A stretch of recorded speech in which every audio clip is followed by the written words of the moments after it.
Hello, I am Brooke, and I am an herbal yogini and the director of the Wild Temple School of Yoga and Herbal Wisdom. And today I just wanted to talk a little bit about Kundalini arousal and the mysterious power of plants, and namely flower essence therapy, which is one of my huge passions. So I just wanted to start with Kundalini. When I first heard about Kundalini through the Himalayan sage tradition and Para Yoga Tantra, which is what I study in my path, I was really confused at first because I'd only heard of the style of yoga, which is, the beautiful people wearing the white turbans, and it's a lot of breath of fire, right? Kundalini, Yogi Bhajan style of yoga. That's what I thought all Kundalini was about. But it's really not just that. It's this whole philosophy around spirituality and our spiritual awakening as human beings in this world. And the idea is that we are asleep to our own divine nature. And when Kundalini awakens, we become aware of our divinity. And what that means is, and what happens is, we begin to see things in a different way. Our mind and ability to perceive the world and self and true nature expands, perspectives shift, and our ego dissolves so that we're not self-identified with ego and personality, but instead we break free from that and we feel the connection to all things in life and ultimately to the divine within us. Now, as that is happening, as the ego is melting away and we are dissolving our personalities and feeling this blossoming of connection to self and to all around us, that can be really scary if we're not prepared. And for those of you who practice yoga, you might not realize that that's one of the biggest goals. And so you really have to prepare yourself. You have to know what you're getting involved in when you're on this path, because some of the practices that we do, the pranayam, the bandhas, the particular asana, and if you practice a lot every day, this kind of dissolving of the personality and a spiritual emergence begins to happen. So the tantrics believe that there is a methodology to doing this safely and wisely, so that it doesn't throw us for a loop and we blossom, very similar to a flower being watered. A plant has its perfect environment, right soil, right amount of sunlight, right amount of water, and it begins to emerge. It even ascends, it rises upwards, it shoots out a stalk, the leaves emerge, and then this flower head comes out in all of its unique forms depending on the plant. So we are very similar, which is why I really love to bring in the flower essences with all things yoga and Kundalini. I feel flower essences, because we take them in bottles, is like yoga in a bottle.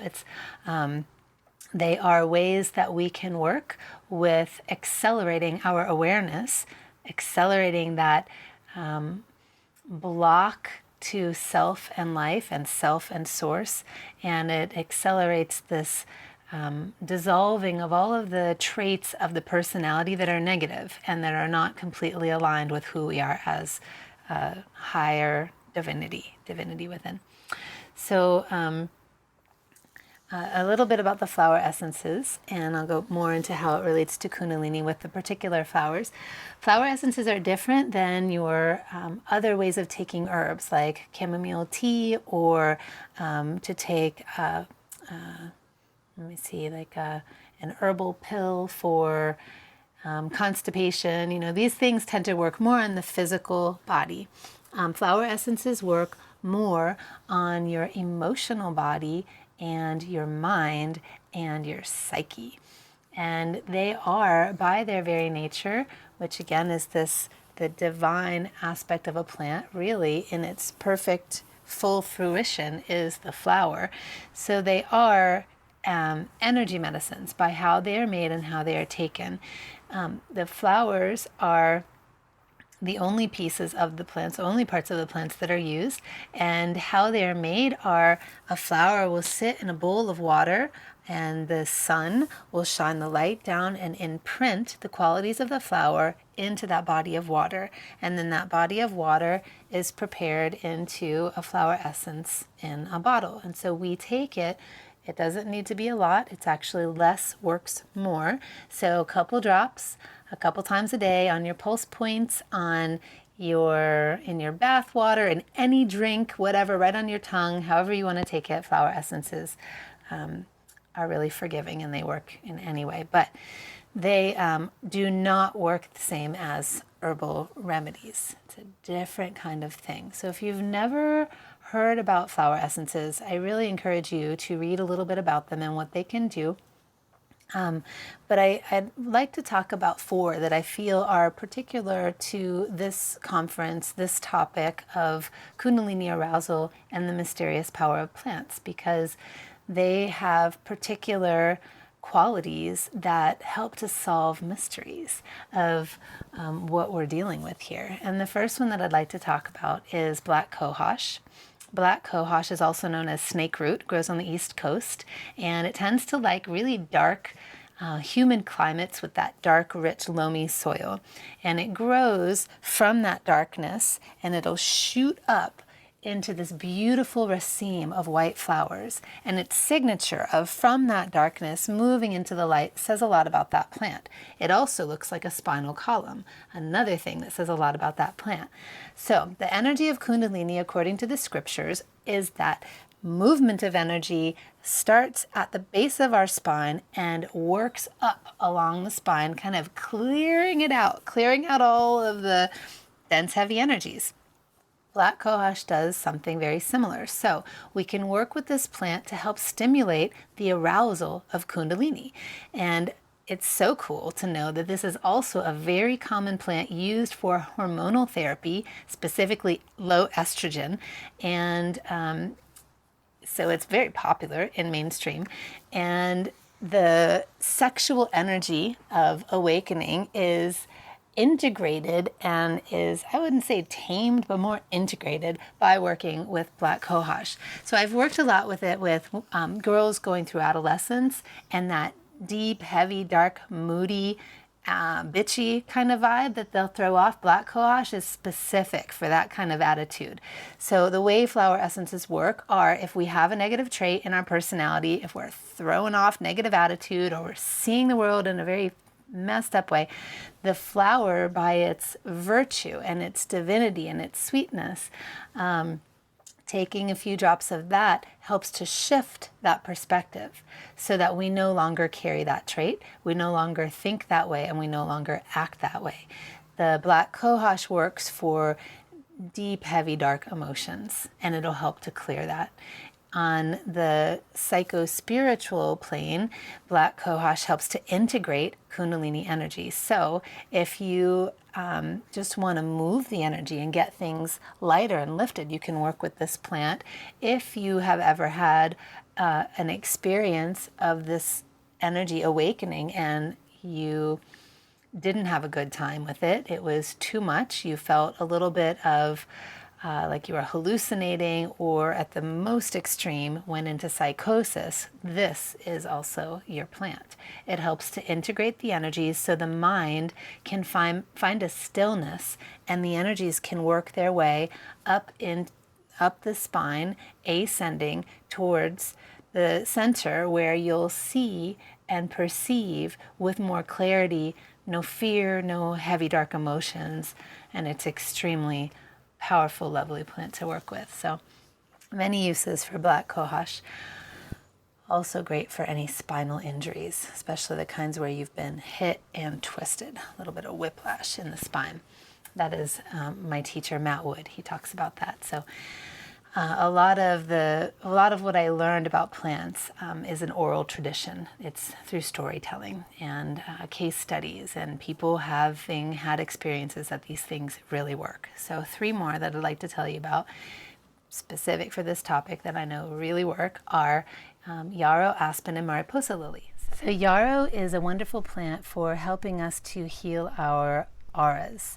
And this is the kind of our psychic skin, where we're able to move amongst other people into different situations and completely feel whole in ourselves.